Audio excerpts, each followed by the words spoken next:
Wow. Well, congrats to you guys. It was great listening to you. Try to keep this nice and quick and keep the night moving along and have a few drinks after. Thank you. Appreciate everyone being here tonight.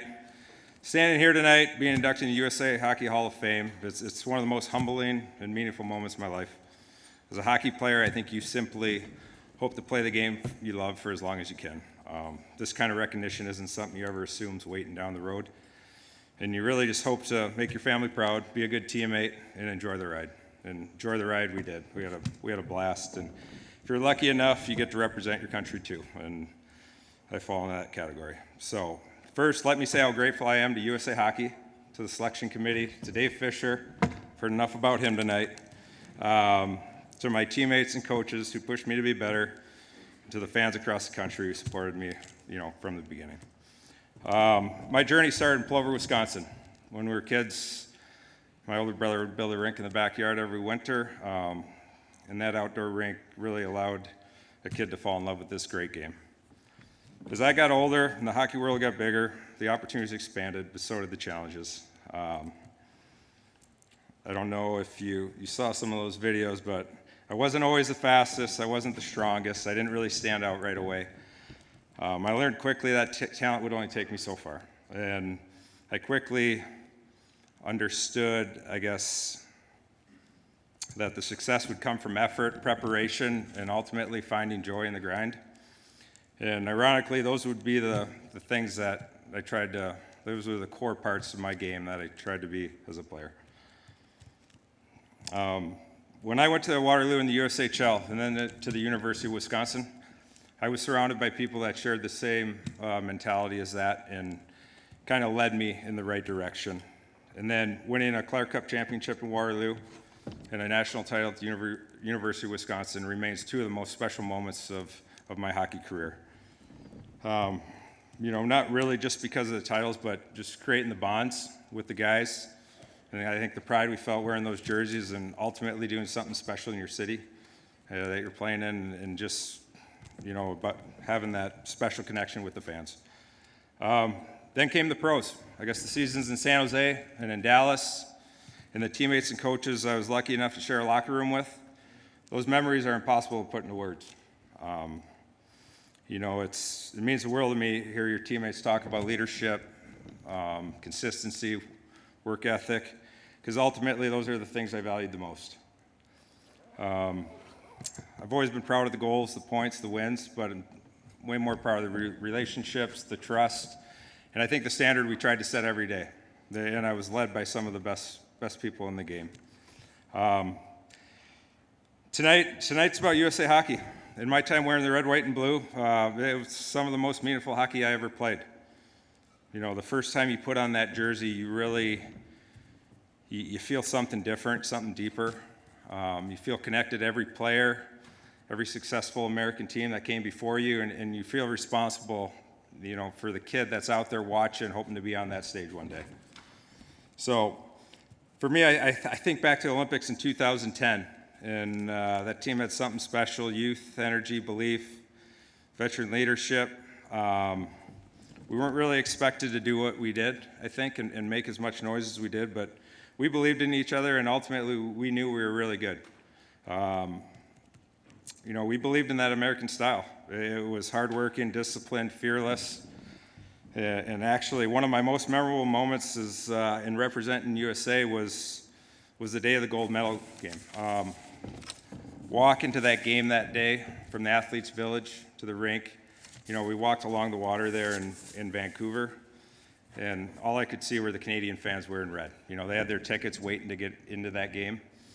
And it was then I really understood the magnitude of that moment and what it represented for so many people. And, coming so close to gold that day, it still stings. I'm proud of what we accomplished and how we represented our country. Zach, I think, I'll always remember that goal you scored to tie the game there in the last minute and jumping into that pile and ultimately being in that locker room, heading out for overtime with a huge belief that we'd win that game. It was definitely something was special. I think in 2014, We came to the Sochi Olympics, carrying those lessons we learned being so close in Vancouver. And we were looking forward to kind of take care of some unfinished business. I'll remember playing Russia, that game that ended in that incredible shootout of TJ Oshie versus Russia. It was a little known fact is I also went in that shootout. Just not with the same results as Osh. We know that story. But winning that game, it helped set up a rematch against Canada. And I'm going to go back to Zach. I still remember this super powerful moment the day before in the locker room. You dressed the team. And hey, fellas, we waited 4 years for this rematch. Let's go get it.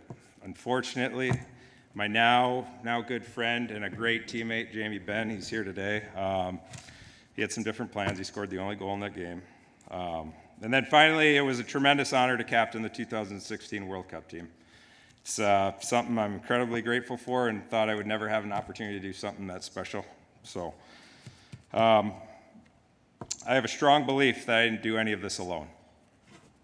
It was touched on earlier up here as you're really only as good as your teammates and people around you, and I had some of the best. So to the coaches who challenged me, pushed me, believed in me, my youth coach is Donnie Gruber, my dad Mike, high school coach Jack Stoskoff, and on up PK O'Hanley, Mike Eves, and Troy Ward. My first NHL coach and Olympic coach, Ron Wilson, and then Tom McClellan and Jay Woodcroft, Rick Bonus, Steve Spott, Pete DeBoer, among others. I owe you guys all so much. To the strength trainers, Mike Potenza, Jim Schneider, I always appreciated the off-season, in-season prep, and you guys doing what you did to have me ready and finding joy in that grind. It's not always fun going to the gym, but you guys made it great. And then equipment staff and athletic trainers. I'll always enjoy and appreciate all the conversations on the tables and in the skate sharpening rooms. You guys know who you are. You're the heartbeat of this great sport.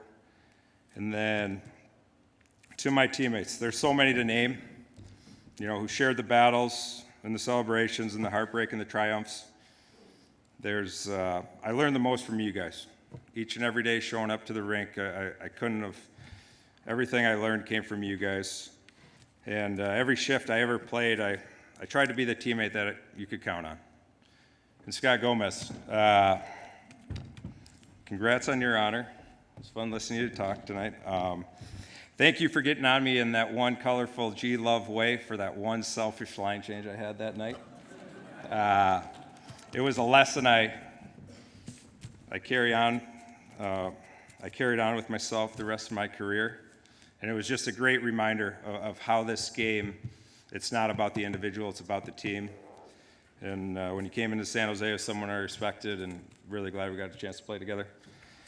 So, to my family, Jerry, Sherry, Scott, Mom, and Dad, when you move away from home to chase your dreams, there are going to be some hard moments and some tough times, but I appreciate all the sacrifices you guys made and always being there for me. Mom and Dad, I know it wasn't easy to let your son go, but you need to know I could always feel your love, the prayers you sent from across the country, and I always tried to make you proud.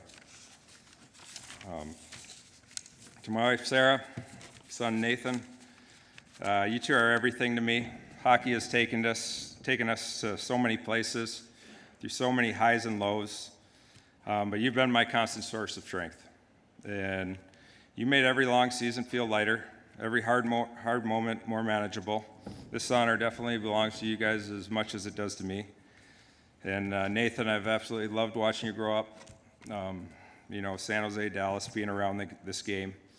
I'm so proud of you and love the young man you're becoming.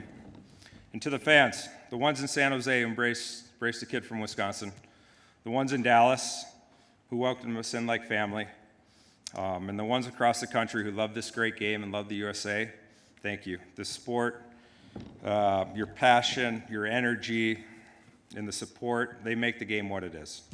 And I think finally to the young American players coming up today, I get to coach a few of you, get to have conversations with a few others. This game, it takes what it takes to perform well. There's no shortcuts. I tried to find a few along the way, but there's still looking for those, otherwise I'd still be playing. I have the most fun when I get to watch you guys compete as a group, work hard, be good teammates, and turn into better people. And thank you, USA Hockey, for giving us this space that allows the development of our game. And as I look back tonight, what stays with me isn't the stats or the milestones. It's the people and the moments. It's the love for the game that started in a small rink in Wisconsin and grew into something, so much bigger than I ever could have imagined. And I think, being inducted into this USA Hockey Hall of Fame, it's one of the greatest honors of my life.